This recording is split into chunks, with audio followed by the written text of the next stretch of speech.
bells. Stand by all stations. Attention, all districts. A 5-alarm fire. 5 bells. Move in immediately. That's it. Let's roll. Let's go.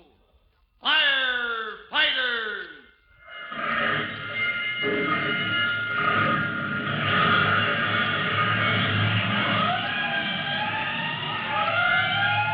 Presenting Firefighters, the true-to-life story of our unsung heroes who stand ready to ride by day or night against our most murderous enemy, the demon of fire.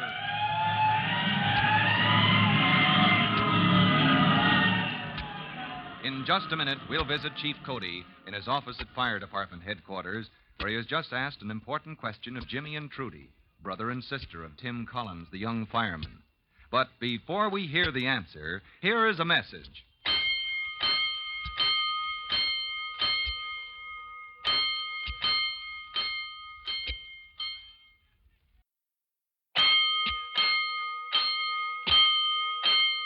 Let's go, firefighters. Let's go to Fire Department headquarters, where you remember Chief Cody has been telling Jimmy and Trudy Collins the story of the big fire, the conflagration of years ago that almost burned the whole city to the ground. And as the chief ends his account, Trudy Collins asked, But, Chief Cody, you said they had fire engines and ladder trucks and hundreds of men. Why did the big fire get away from them? Oh, didn't he say the wind was blowing all the time? Steady, all 3 days the fire was burning? You keep still, Jimmy Collins. You weren't there. She's got you on that point, Jimmy. Oh, golly, the way you told it, I felt as if I was there. Well, if you'd been there, you'd be your own grandfather. It was so long ago. Yep, it was so long ago. And that's the answer to your question, Trudy. How the fire got away from the department and burned for 3 days and might have gone on and burned out the whole city. If they hadn't stopped it with blasting powder. That's right. You see, in the old days, they didn't know as much about fire prevention as we do now. Oh, maybe that's why we don't have so many big, terrible fires. Yes, it is one reason, Trudy. Cleaning up the city, storing things carefully, building houses and factories and so on that resist fire.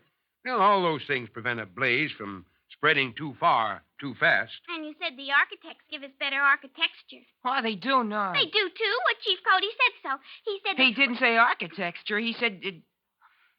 golly, you got me mixed up, Trudy. Now I don't know what's the right way to say it. Could it be architecture? Well, that's what I said, practically.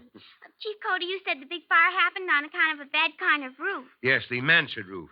A very convenient kind of architecture, but it had a lot of exposed woodwork. And the big fire ate its way through block after block of those roofs. So now they don't architect roofs that aren't safe anymore, because they know more about fire prevention. Yeah? Well, how about it, kids? Why don't you put the story of the big fire into that play of yours, huh?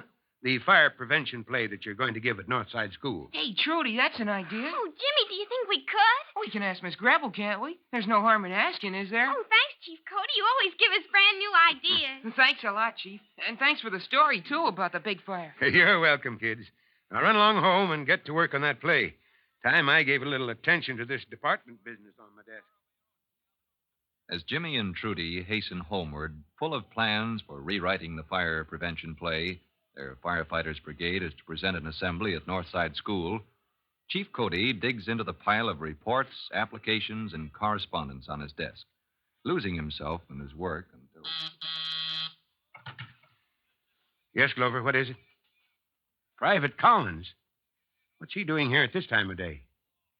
Says I sent for him? All right, Glover, send him in. Great blistering blazes. What did I want to see Hooksy Collins about? Private Collins reporting, sir. Tighten that knot in your tie, Private. Oh, yes, sir. Yeah, that's better. What's that on the sleeve of your jacket? Where, sir? That thread. It's all of 6 inches long. Pick it off. Yes, sir. Don't ever forget the details, Collins.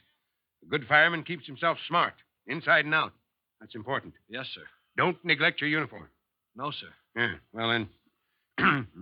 Sir? I didn't say anything, Collins. Don't keep interrupting. No, sir. Well then, Collins, I hope you know why you're here in my office. Well, yes, sir. You sent for me, Chief Cody. Oh, I did. And naturally, you know why I sent for you. Well, no, sir, I don't. Oh, you don't, do you? Well, no, sir, but may I ask a question, sir? Well, you may.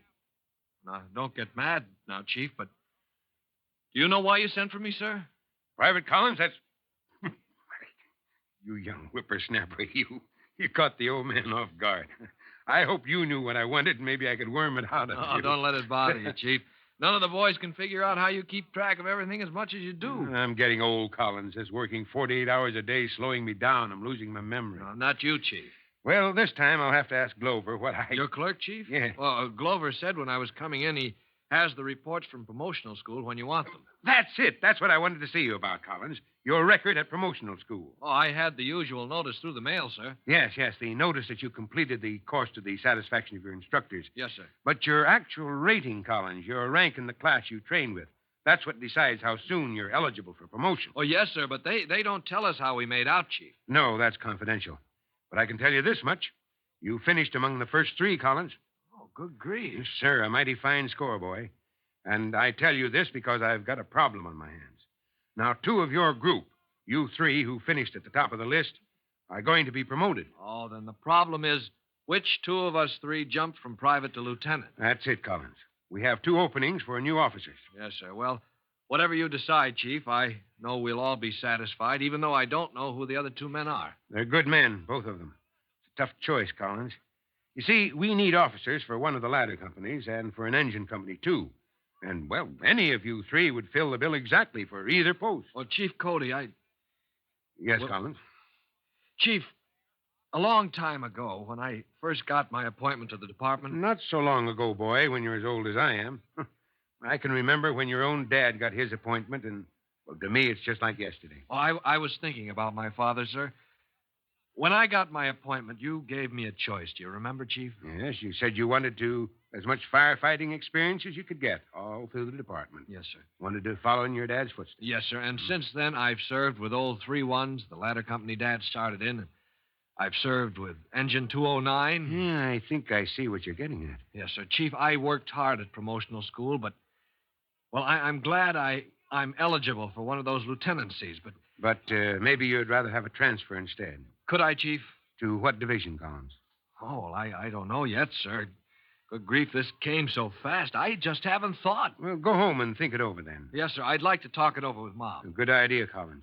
Your mother knows as much about the department as any man on the force. Dad used to call Mom his deputy when he was chief. She'd have made a good one if she didn't have all you young Collinses to raise. Well, go talk to her, son. Make up your mind, and when you're ready, we'll discuss that transfer. Meanwhile, at the Collins home, Trudy and Jimmy are deep in preparation for their fire prevention play. Jimmy is complaining. Ah, gee. What are we going to do about Miss Gravel, Trudy? We know she'll want us to put on her old pageant anyway. Oh, but didn't we decide about that, Jimmy? That we'd be nice to Miss Grubble and get her old pageant over with, and then we could do my play. Oh, sure, but now what? Now we got 3 plays. 3 plays? Well, who else wrote a play? You never told me that. No, I mean, now we got Miss Grebel's pageant, and we got the play about firemen you wrote yourself. And now we've got to write another one about the big fire Chief Cody told us about. Well, I know. Let's make them all into one play. Gosh, that would take all day and all night. Oh, my goodness, Jimmy. Don't you know anything about plays at all? I know plenty about plays. I guess I heard plenty of plays on the radio. More than you, even, because I'm 2 years older. Oh, don't be silly. Those 2 years before I got here, you were only a baby. Bet you never listened to the radio or anything else. So you haven't either heard more plays than me. And if you knew anything at all, you'd know how they do. They say, meanwhile, and then they tell you what's happening somewhere else. Oh, I get it.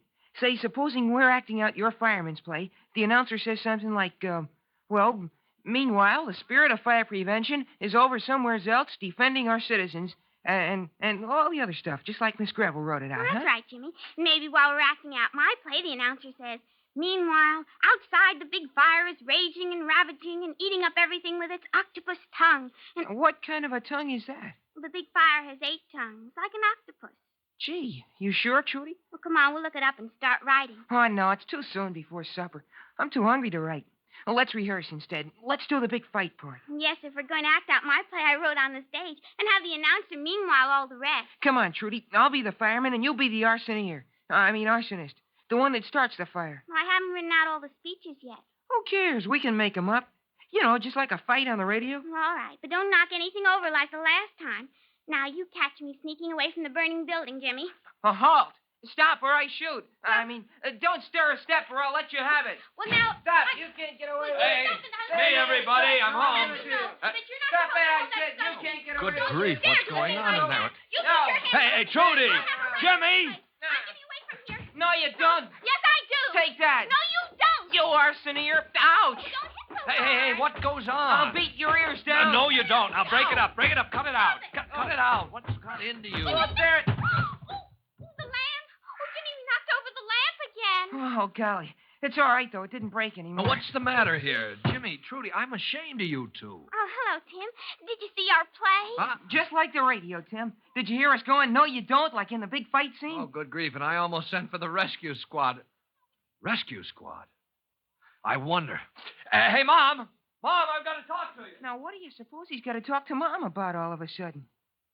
Jimmy and Trudy can't guess, but maybe you know what Tim Collins has in mind when he rushes off to talk to his mother about the rescue squad. And maybe your guess is right, because you heard Chief Cody's offer to transfer Tim to any division of the fire department he might choose. So, to find out if you guess right, listen to our next true-to-life episode of The Firefighters. In just a moment, Chief Bob Cody will tell you, boys and girls, how you can help the firefighters in your own town. But first, here's a message you ought to hear. And now, Chief Bob Cody with a special notice for the Firefighters Brigade. Chief Cody. Hello, boys and girls. This is Chief Cody with another word about those handy little fire extinguishers. One of the most common is the little carbon tetrachloride extinguisher. And best of all, this vaporizing liquid extinguisher can be used on any kind of fire. Now, that's worth remembering for home protection. So long for now. Fire Chief Cody and the young rookie fireman Tim Collins will be back on the same station the next time you hear... That's it. Let's go!